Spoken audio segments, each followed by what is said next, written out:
Today, we reflect on the journey, not just the story of a one woman, but as a collective biography of the people who refused to let their democracy die.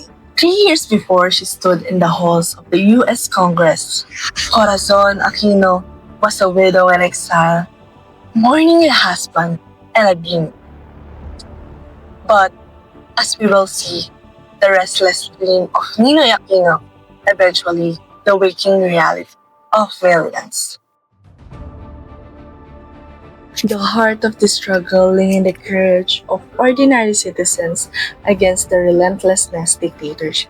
For 14 years, the Philippines saw its institutions, the press, the Congress, and the judiciary demolished one by one. Yet, as Cory Aquino noted, the spirit of democracy is not a physical building, it is an internal fire. While Ninoy faced solitary confinement and the indignities of terror in a tiny, airless cell, the Filipino people faced their own ordeal of poverty and oppression. This courage was the first part of civic action, the refusal to be broken.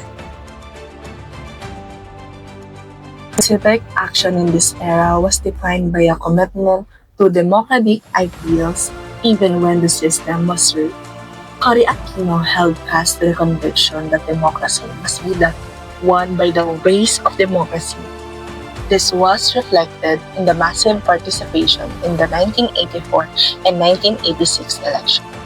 Despite being warned that she was a merely legitimizing of law, she put her faith in the intelligence of the people. We saw the extraordinary role of civil society. Women poll watchers who broke into tears as armed goods crashed polling places.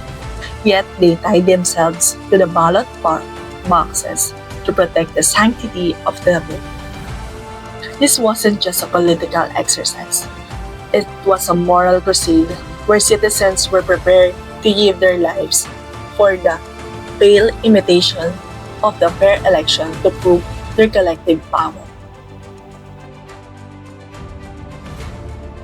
The transition from a nation in tune to a free people was cemented by the 1986 People Power Revolution, when the dictatorship attempted to steal the election. 2 million people threw aside their passivity. They did not respond with the blood drawn by the sword, but with a limited revolution that respected life. However, the challenges remain immense. The new democracy inherited $26 million foreign debt and a growing insurgency. Yet, the people's desire for democracy outweighed their immediate need for food or work. They gave what little money they had to the campaign, choosing the obstruction of democracy as the only foundation upon which dignity.